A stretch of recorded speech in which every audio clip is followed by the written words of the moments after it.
woke up in the dead of night, drenched in a cold sweat, my heart pounding in my chest.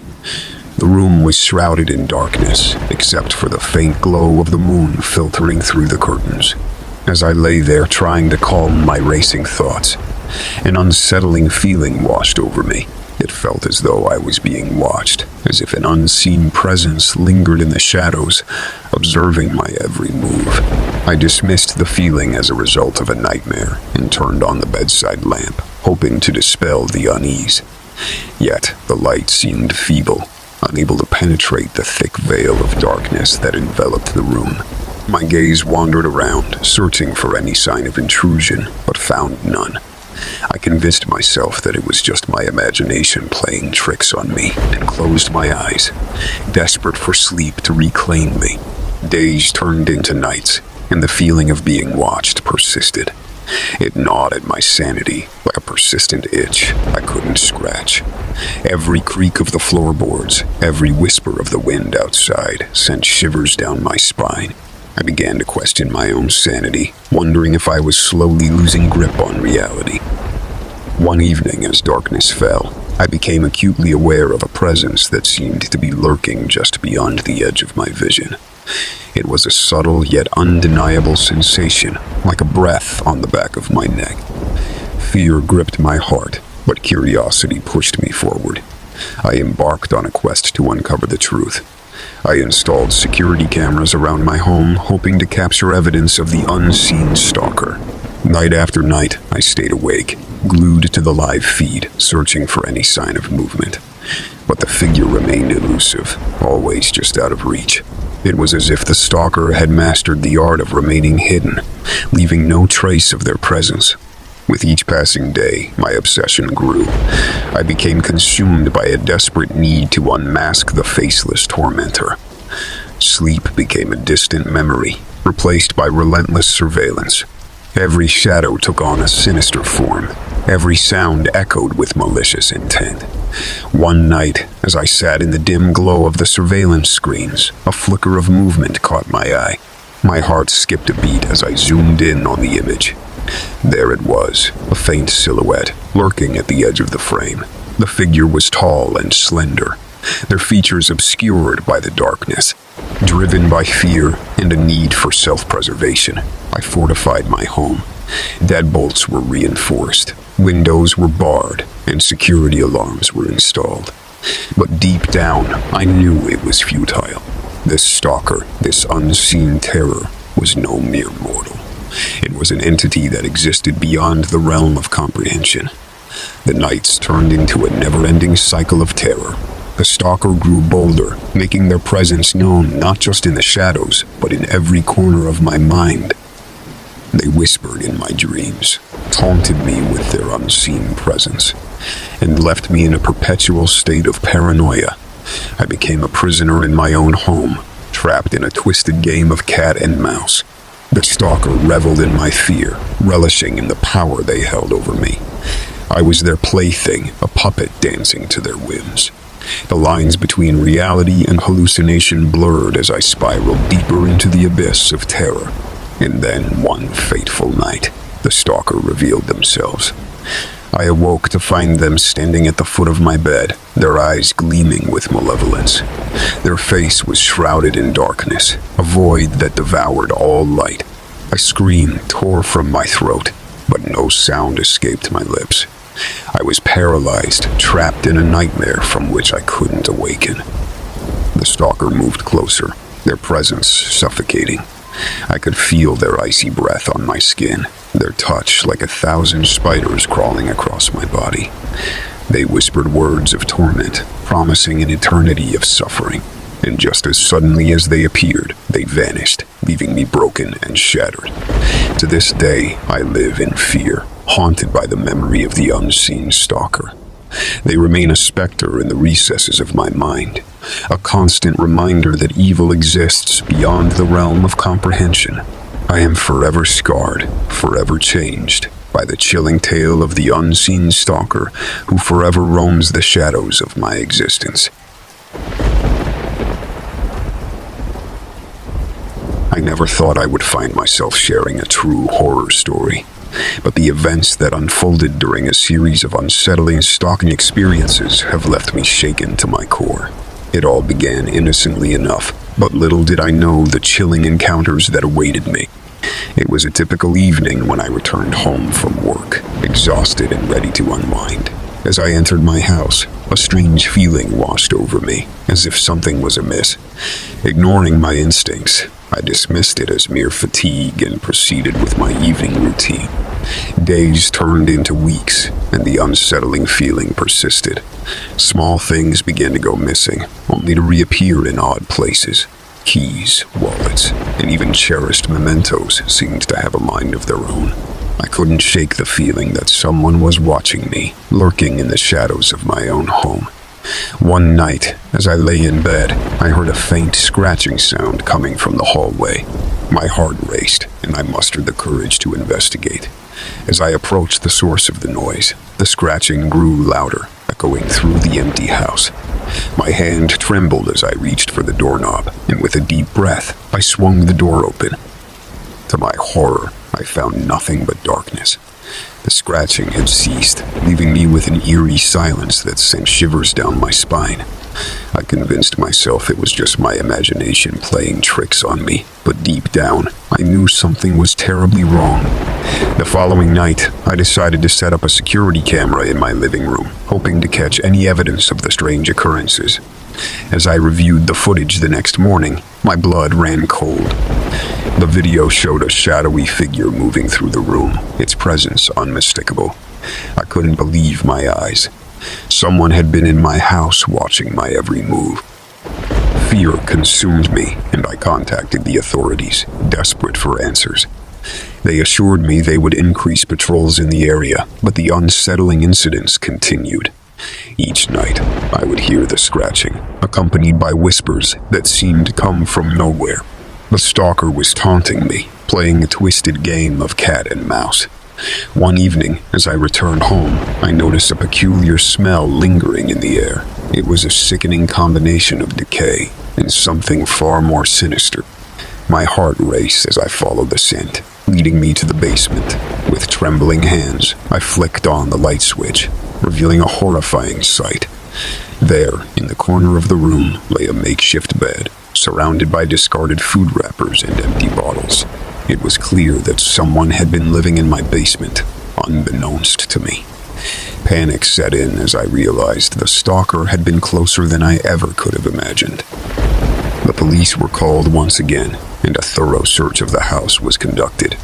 They found no trace of the stalker, leaving me feeling helpless and vulnerable. The fear of the unknown consumed me, and I couldn't escape the feeling that the stalker was always one step ahead. Days turned into weeks, and the incidents gradually subsided. The scratching ceased, and the whispers faded into silence. But the scars of those unsettling stalking experiences remained etched in my mind.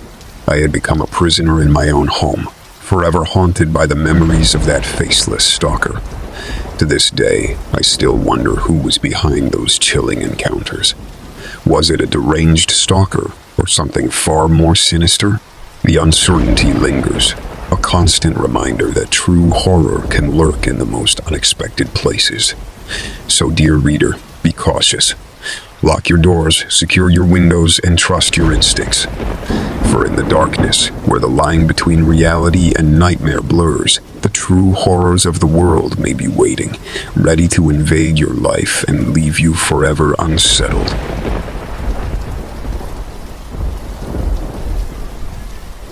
I woke up to darkness.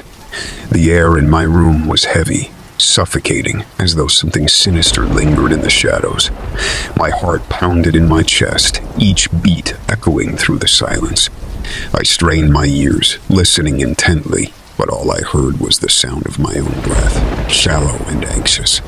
Something was wrong. I sat up, my body tense, and scanned the room.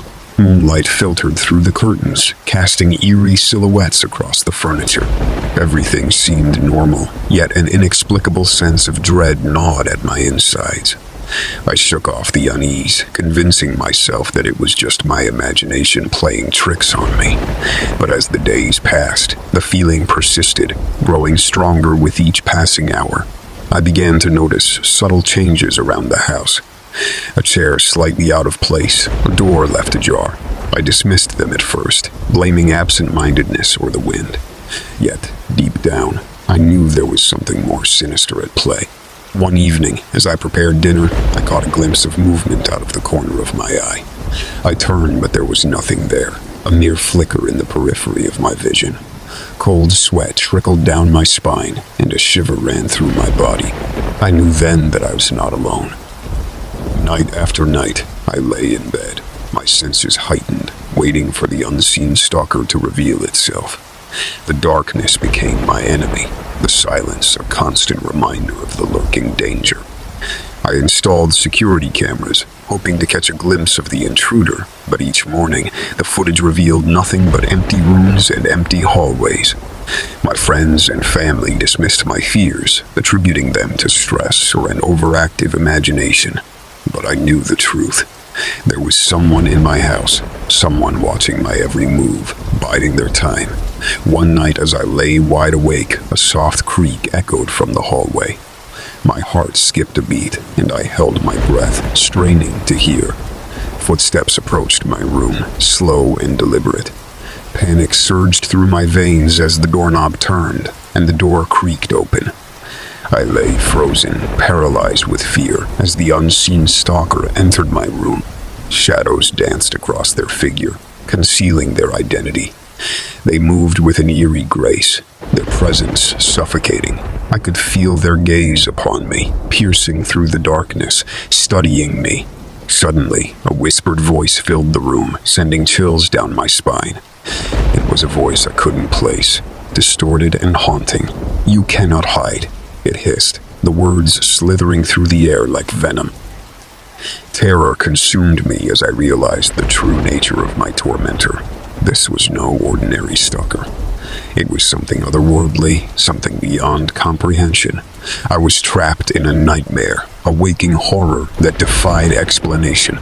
Days turned into weeks, and the torment continued.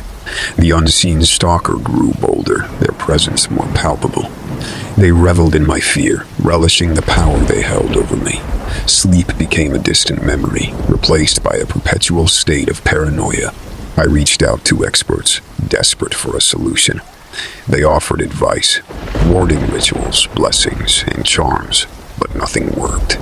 The unseen stalker remained an ever-present specter, haunting my every waking moment. Now, as I write this, I can feel their presence lurking just beyond the page. They watch, they wait, their malevolence growing with each passing day.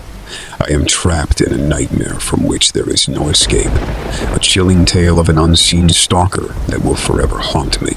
If you ever find yourself feeling watched, a shiver crawling up your spine, remember my story. For there are forces in this world that defy explanation, lurking in the shadows, working in the shadows, waiting for their moment to strike. And once they have you in their clutches, there is no escape from the horror they bring.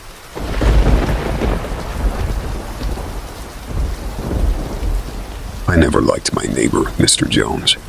He was an old man who lived alone in the house next to mine.